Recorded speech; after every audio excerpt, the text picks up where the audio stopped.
क्या अदालतें भी अब चेहरा और मजहब देखकर फैसला कर रही हैं? क्या अदालतें भी अब हुकूमतों की मर्जी के मुताबिक फैसला देने लगी हैं? ऐसा हम इसलिए कह रहे हैं कि ज्ञानवापी मस्जिद के मामले में अदालत गैर जानिबदारी का मुजाहरा नहीं कर रही है। इंसाफ का पल्ला सिर्फ एक जानिब झुकता हुआ नजर आ रहा है। वाराणसी के जज साहब जाते जाते रिटायर्ड होते होते अपनी सर्विस के आखिरी दिन इंसाफ का गला घोट गए और ज्ञानवापी मस्जिद के अहाते में पूजा की इजाज़त दे गए।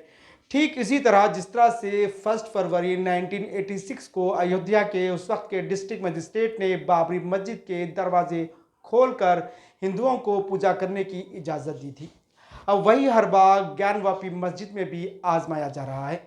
अदालतें मुसलमानों को इंसाफ देने से इनकार कर रहे हैं।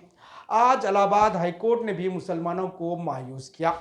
ज्ञानवापी मस्जिद के अहाते में पूजा की इजाज़त देने के वाराणसी कोर्ट के फैसले के खिलाफ मुस्लिम फरीक आज जुमा को इलाहाबाद हाईकोर्ट पहुंचे थे और पूजा पर रोक लगाने का मुतालबा किया था। जवाब में इलाहाबाद हाईकोर्ट ने अंजुमन इंतजामिया कमेटी को मायूस किया और राहत देने से इनकार कर दिया, यानी ज्ञानवापी मस्जिद के अहाते में व्यास के तहखाने में पूजा जारी रहेगी। आज मामले की समाअत करते हुए जस्टिस रोहित रंजन अग्रवाल की सिंगल बेंच ने एडवोकेट जनरल को ज्ञानवापी मस्जिद के अहाते के अंदर और बाहर अमन व अमान बरकरार रखने का हुक्म दिया। केस की अगली समाअत अब 6 फरवरी को होगी। खबल अजीम मस्जिद कमेटी ने जिला जज के पूजा की इजाज़त देने के फैसले को सुप्रीम कोर्ट में चैलेंज किया था, लेकिन सुप्रीम कोर्ट ने मामले की समाअत करने के बजाय इसको इलाहाबाद हाईकोर्ट से रुजू करने का मशवरा दिया था। इलाहाबाद हाईकोर्ट से रुजू करने की हिदायत दी थी।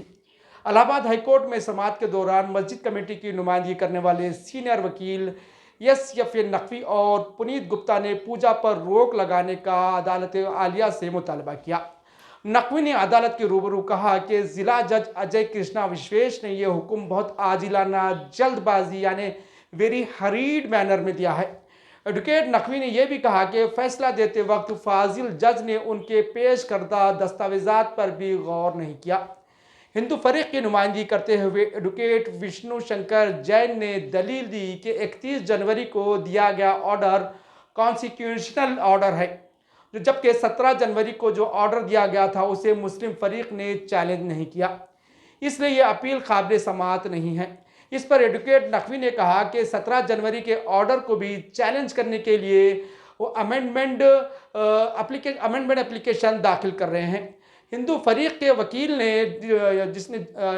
वकील विष्णु शंकर जैन ने यह भी कहा कि पूजा की इजाज़त देने से इमारत के किसी भी हिस्से को कोई नुकसान नहीं पहुंचा है, क्योंकि माजी में भी पूजा होती थी, इसलिए यहाँ पर पूजा रखने की इजाज़त दी जाए। उनका कहना था कि दिसंबर 1993 तक वहाँ पर पूजा होती थी, इसलिए यहाँ पर पूजा की इजाज़त दी जाए। दोनों फरीकीन के समाअत के बाद जस्टिस रोहित रंजन अग्रवाल ने कहा कि मस्जिद कमेटी ने 17 जनवरी के हुक्म को चैलेंज नहीं किया और ज्ञानवापी मस्जिद के अहाते में पूजा की इजाज़त देने के ज़िला अदालत के फैसले को नहीं रोका। अब इस मामले पर समाअत 6 फरवरी को होगी। अदालत में दायर अपील में board of trustees Shri Kashi Vishwanath मंदिर के साथ साथ शैलेंद्र कुमार पाठक, हेड पुजारी आचार्य वेद व्यासपीठ मंदिर कॉम्प्लेक्स को भी रिस्पोंडेंट बनाया गया है।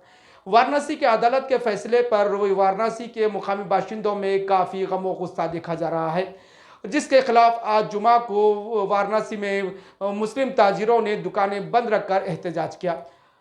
उम्मीद करते हैं आपको हमारी ये न्यूज़ पसंद आई होगी।